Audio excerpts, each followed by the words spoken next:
Good evening, everyone. Well, this year came in with an interesting boom. A lot of little stick energy coming from dozing Donnie. I guess he wakes up just long enough to shout stupidity about Iran and Venezuela. Guys, this is Spencer Keck from the Hillbilly Think Tank. Hopefully, I've got some of my friends and cohorts out here ready for an interesting discussion tonight. Let me know what you think in the comments.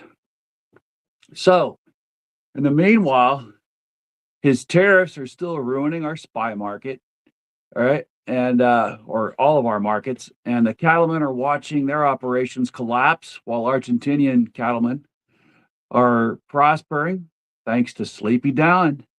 And 200,000 Kentuckians saw their health care coverage disappear or skyrocket catastrophically in cost. Soybean market's gone, but these federal funds that are lost on account of an economic loss of 3.4 billion in Kentucky. All right. That's 3.4 billion dollars that the Affordable Care Act federal funds brought to us, because it's not just the cost of the health care that's involved here.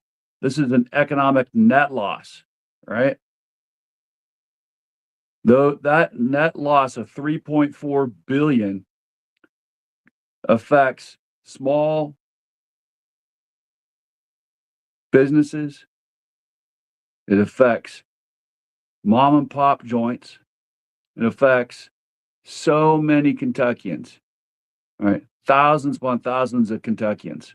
But it also hits our jobs and infrastructure, right? Those federal dollars support entire healthcare industry here in the state, including construction workers, retail and food service, where healthcare workers spend their salaries, meaning the cuts result in job losses across several sectors. Just imagine that.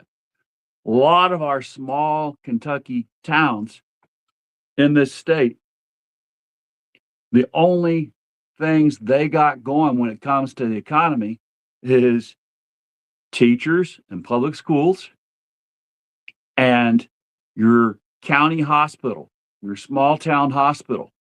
When those nurses, doctors, phlebotomists, CNAs, they're not getting paid, they're not going out of the hospital to spend their paycheck in the local economy. You shut those hospitals down now that the Affordable Care Act subsidies are gone, and we're wrecking whole economies across this state. So this is what we got to think about, all right? But in the meantime, again, while we're sinking the soybean market due to the tariffs, we're making Argentina great again by helping out their beef industry while letting ours go to the wayside. In the same time, in the past few days in this new year, the U.S. has sunk more small boats that Southern Command claims were carrying narcotics. All right.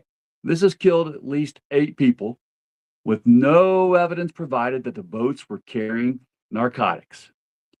Each AGM 114 Hellfire missile used cost 220,000 taxpayer dollars for a total of 100,100,000. I'm sorry, 700 million.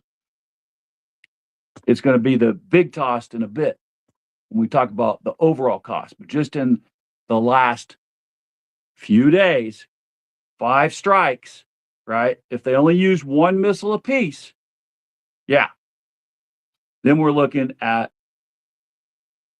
1,100,000. Where could that money have been used better? Couldn't we have used it here in Hardin County?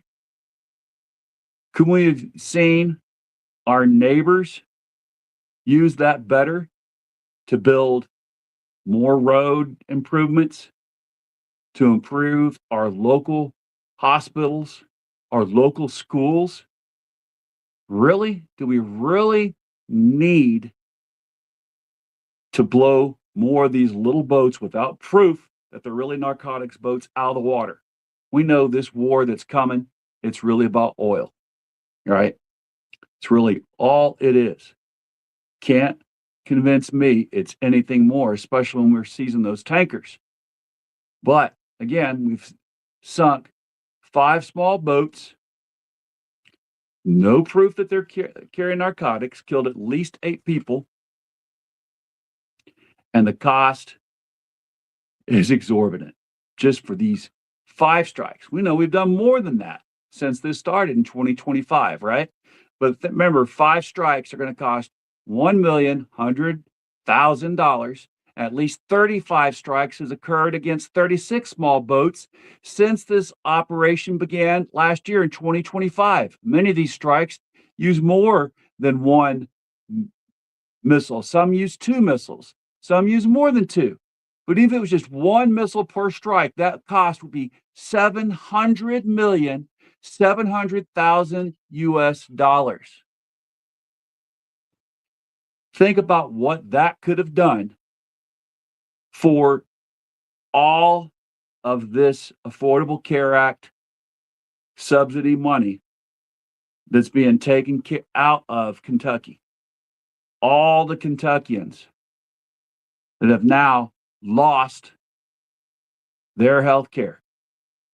They're either going to completely drop off, not have any more health care coverage, because if you make more than $83,000, your cost goes from $863 a year now with the ACA to $25,000 a year. And who can afford that? That's people making decent lower middle class income. But what does that do for Kentucky to have all of this money wasted down there in the Caribbean? Nearly $1 billion wasted in the Caribbean. And yet, it's more than $1 billion when you consider the cost of those drones that the CIA used to strike at the port there, when you consider the cost of all those ships and sailors, Marines, and soldiers that are off the coast of Venezuela, that are over in the East Pacific, and the Army troops sitting in Puerto Rico, missing Christmas, missing New Year's with their families, just waiting to see if they're going to be sent in or when they're going to be sent in to Venezuela. Well, folks, it gets better. I've been talking about universal health care and about our exorbitant, outrageous costs of health care here in the United States of America. Well, today I talked to a local Hardin County EMT who was an EMT here in our local EMS system up until 2021. And we were talking about the cost of Canadian healthcare, as I talked about last night, and how folks in Canada told me, oh, fuck no, I don't want American healthcare system style. When I asked them whether they'd rather have the American healthcare system or the Canadian healthcare system. I asked them that when I went to a hospital in Canada with one of my patients in the Navy, as I told you. Well, right around the same time that I was there, because I told you that was around 2010, 2012, when I made that trip to the Arctic and to Canada and to Greenland. Well, about 2015, 2016, according to a local Hardin County EMT I talked to today, he went on a call to transport a patient that was a tourist here in Elizabethtown, and he was visiting from Canada. While here, he had a myocardial infarction, a heart attack. He survived it and was stabilized by, at the time, Hardin County Memorial Hospital. And he presented his Canadian health insurance proof his socialized medicine card from Canada. He presented that to our local hospital. And when the local hospital contacted the Canadian authorities about the health insurance, they said, hey, only stabilize him. We'll take care of it from there. So they said, don't do anything else for this Canadian. Do just enough to stabilize him after this heart attack. And the EMT that I talked to was charged with getting this guy in an ambulance and driving that ambulance out to Eddington Field, our small airport here in Elizabethtown. Once he got to the airport in Elizabethtown, there was a small jet on the runway with a doctor and a nurse surgical team waiting to pick up this Canadian male patient and to fly him back to Canada for definitive curative treatment of that heart attack.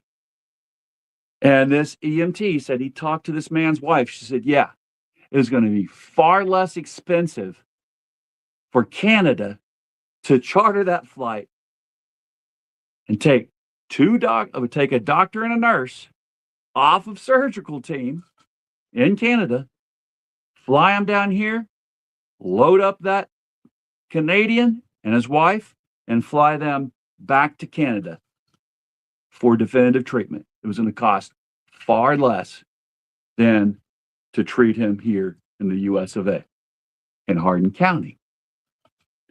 Now, don't that beat all? What do we have to do? What do we have to say and hear to scream it from the rooftops? Our system is not what it's cracked up to be by the propaganda machine. All right? It's not. We can do better. We deserve better. We deserve universal health care.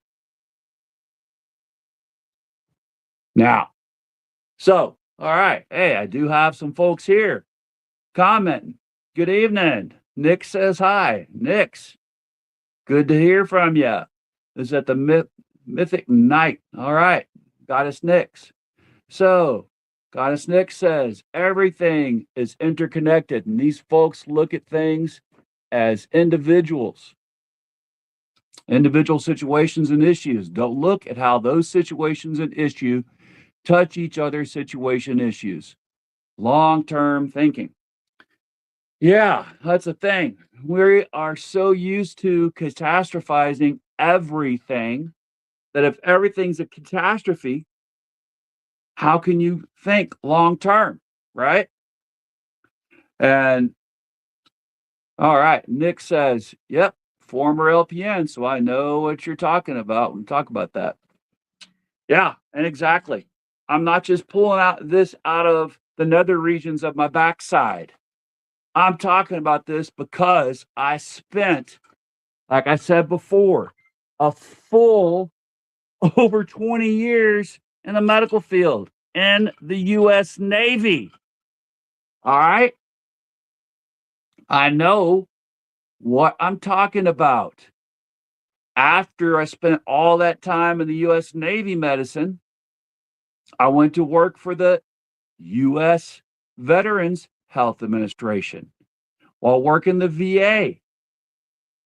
Hey, I, still got to see our system inside and out, outside the military, but still federal. Saw the VA. To this day, I still use the VA for 99.9% of my medical care.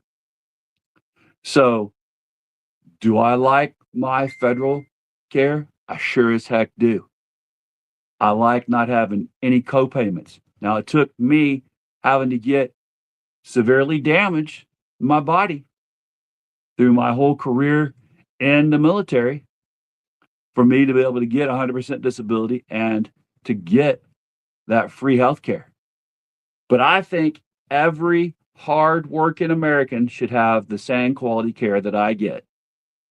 I don't think if you're a struggling farmer, cattleman here in Hardin County, if you're struggling, like I know most of you are, I don't think you should have to worry about whether a catastrophic illness is going to be the thing that's going to cost you so much you'll lose your family farm. No way in hell should that happen. You are the backbone of America. I served as long as I did for three reasons. Number one, I wanted to make sure that my family and I had health care for life. I get that with my VA care. My family gets TRICARE as well as I do, but I don't use that because I have copays with that. And I don't with my VA care. When my wife had cancer, you got to understand the VA and TRICARE is only considered to be a benefit. It's not considered to be health insurance. So it's always secondary if my wife has any other form of health insurance. So when she got cancer, TRICARE didn't cover but a small portion of her costs. So that's another story, but it's still something we should think about. Now, I think that everyone should get full coverage care. Huh. A $25, $50 copay, most Americans could live with that. And if you can't, we should have something to cover that. You know? So the EMT told me, he asked the wife of the guy who had the heart attack, he said, how much is it going to cost to fly you, your husband, this Canadian doctor, and this Canadian nurse back to Canada for your husband to get his treatment for this heart attack he got here in Elizabethtown? And they said, a $50 copay. Don't that beat all? So still, it was far cheaper for this guy to be flown back after a heart attack, for them to come down from Canada, grab him on a plane from Canada, fly him back to Canada, and treat him in Canada. It was going to be cheaper, and it was only going to cost him $50 copay. Virgil, he said, yes, I get full VA, 100% compensation. Yep. Someone else here knows what I'm talking about.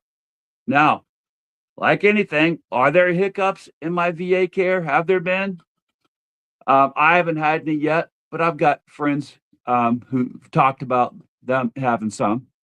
But I've had lots of surgeries, lots of ER visits, well, at least a handful since I started using the VA care back after I retired. I retired in 2014 and got 90% rating in 2015. So, by the time I got 100% just few years ago, yeah, I have not had any real complaint. But one time, or twice, I had a really bad PA in Montana that worked at an ER there. That's the only time I've had problem with the VA care. Rest of the time, when a civilian ER missed that my back was broken when a car T-boned me on my motorcycle, civilian hospital missed it. The civilian ER doctor missed it, even though his radiation technologist tried to tell him, hey, the x-rays say he didn't have anything broken. Why don't we do a CT? He poo-pooed it. It wasn't until weeks later when I went back for a follow-up with my VA doc. The VA doc said, hey, why didn't I get a CT? Let's get a CT. Let's get some more x-rays. Found out, yeah, I had broken ribs, broken back, and fluid on my lungs that the civilian doctor missed. But the VA caught and it fixed everything that was going wrong. All right, Jonathan, good to see you here. Since Doge, the wait times have increased. Thank you. Another thing that no one's talking about, they want to kill. When I say they, the Republican administration right now, MAGA wants to destroy our VA healthcare. And when Doge came running through it like a bull in a china shop, that's what they've done. Not only have our wait times increased because they laid off lots of folks, and then right after that layoff came the shutdown, and they pushed even more people out into the side, made everything get behind. But again, that's because folks are voting for the R, as if the folks with the R by their name give a fuck about us little guys. They don't. How are we going to change this? You're not going to change it by voting for the R anymore. Those guardians of pedophiles, the GOP, they don't give a fuck about anything but protecting their precious orange man from prosecution for pedophilia and all his friends. That's the way it is. Open up these Epstein files, and in the meantime, vote them out. Get rid of all these Republicans that are trying to take us back to where now 200,000 Kentuckians, like I said, are either off of healthcare insurance or it's gone so exorbitantly high that they're not going to be able to afford it. This is a travesty. And it's time for us to get rid of these goddamned grand old party members. They're not that anymore. Again, it's guardians of the pedophile. We got to get them out of there. Get those corporate Democrats out while we're at it too. Only give us folks who care about America and will give us universal health care. And open up the Epstein files while we're at it. All right, y'all. Thanks for tuning in. I appreciate seeing you, Virgil, Jonathan, Nix. We're almost there. Manum, hey, good to see you. Again, this is all about we've got to get rid of that little stick energy there in Sleeping Dawn. All right? He doesn't talk softly, carry a big stick. Now he got a very short stick. And he talks very loud and stupid. We've got to end it. And while we're ending it, we got to vote. The only way to end it is to vote out the R's, vote out those guardians of the pedophiles, bring in Democrat supermajority so we can fix this fucking mess before it's too fucking late.